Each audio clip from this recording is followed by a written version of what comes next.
Hey everybody, welcome to my review of Batman Mad Love and Other Stories by Paul Dini and Bruce Timm. Um, this book is a collection of different stories. The primary one is Mad Love, which takes place in the continuity of Batman the Animated Series, the hit show from the 90s. And basically, what Mad Love, this story, is about is the troubled relationship between the Joker and Harley Quinn. You get Harley Quinn's origin story, and you get to see sort of the abusive dynamic of their toxic relationship, the Joker and Harley's relationship.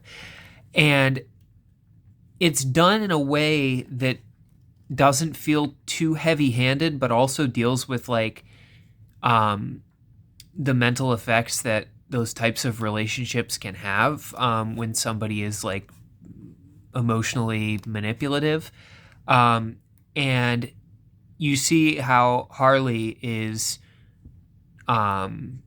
dangerously attracted to the Joker, and how the Joker just constantly throws her under the bus and blames her for everything. And, in the end, um, Batman, he gets the best of the Joker, but he tells the Joker, Harley has come closer to catching Batman and killing him than Joker really ever has. And I thought that was super cool. This next story, actually, this is a series of little tiny stories that all connect. It was from one of the annual Batman Adventures comics. And it starts off with Batman facing off against Roxy Rocket, who is a villain who rides around on a rocket ship, like a jet-fueled rocket ship. And that one's very brief, but you come back to meet Roxy Rocket again later on in this little story. This next one is about the ventriloquist and how he has, ever since escaping Arkham Asylum, he has since reformed himself. He has a new puppet called Croaky the Frog, and this is Croaky there. And Croaky is a huge help to Arnold Wesker, the ventriloquist. And Croaky's very good for him. He's kind of like the angel on his shoulder, whereas, of course, if you know anything about the ventriloquist, you know that Mr. Scarface, the evil ventriloquist dummy, who's also a gangster, kind of has complete control over the ventriloquist. The ventriloquist is Arnold Wesker is no longer the ventriloquist, but instead the dummy, and Scarface takes control of Wesker. That's something I've always found a super, super fascinating dynamic with the character of ventriloquist. I've always found him to be a very fascinating character in the Batman mythos. And in this story, it's actually kind of heartbreaking because you get to see how Croaky kind of gets sidelined whenever Scarface comes back. And it's sad, but it's done so well. And I love what they did with that story.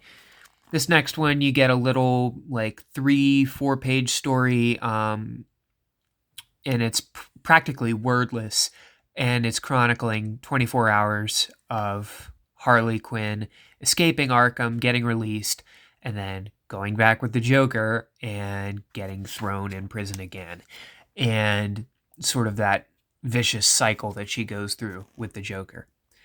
And then you get a segment about the Scarecrow and how he's trying to help out somebody that he cares about in really the only way that he knows how, which is by instilling fear in others. And then at the end of the story, of course, you come back around to Roxy Rocket facing off against Batman and Catwoman.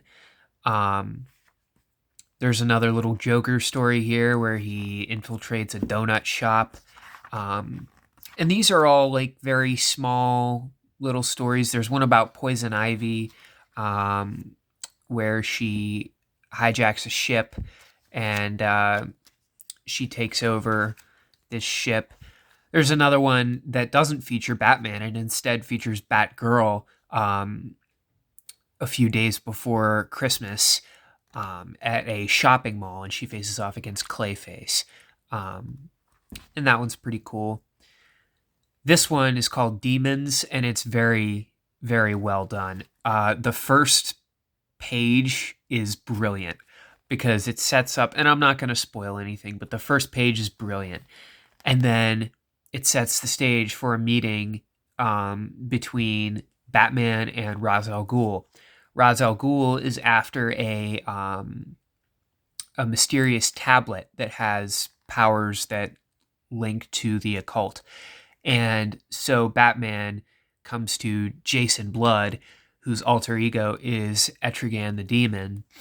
And Jason Blood has sort of a relationship with Ra's al Ghul where they've met in the past centuries ago and they know each other. And so there's this interesting dynamic there. And that's pretty cool. And then this final story is another very short one called Two of a Kind, and it's after Harvey Dent, Two-Face, gets rehabilitated, and he meets the twin sister of somebody that he has fallen in love with, and that kind of messes with his mind again because of his obsession with the number two. And it's sad again, but it's good. Now,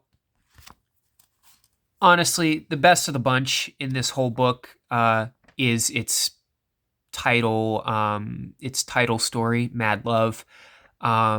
The other stories are just kind of there to pad this book into becoming like long enough to be released in like a graphic novel, like trade paperback edition, which is cool. But ultimately, if you're going to read this thing, you come for Mad Love, the title story. And that is by far the best story in this. Now, I've heard many, many great things about this story beforehand. Do I think it's the greatest Batman story of all time? No.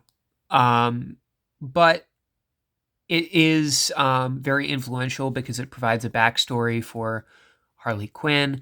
It was really the first one to actually go into her origin and who she was before she became Harley Quinn. And it's a lot of fun.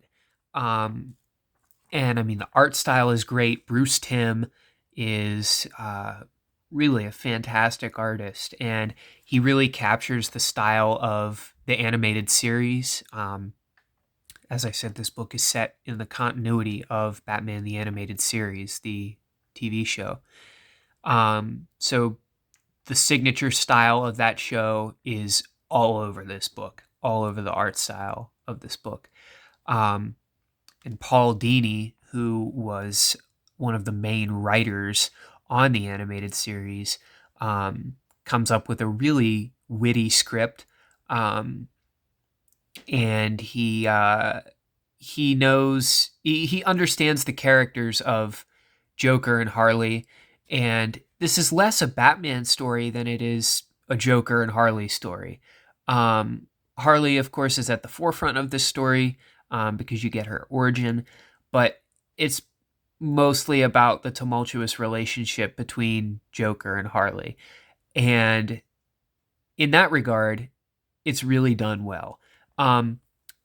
One little random side note that I've always noticed this in the animated series and any of Bruce Timm's versions of Joker. I love how Bruce Timm draws him with mostly black hair, but with just a streak of green. So it makes it look really greasy. And I love that. I think it's fantastic. And I really only noticed that recently, whenever I went back and started watching um, some of the older animated series episodes. The Joker's hair is always like that, and really any incarnation in this continuity in the animated series universe. Um, he always has that single green streak in his hair, and it always looks really greasy and like almost too slicked back. I've always really appreciated that detail. I think it's really, really cool. I think it's fun. Um, so that is Batman, Mad Love, and Other Stories. Um, if you enjoyed this, please subscribe to my channel and look forward to more reviews in the near future. I've got some big things coming, and I can't wait to share them with all of you. Thank you so much. You're the best, and have a great night.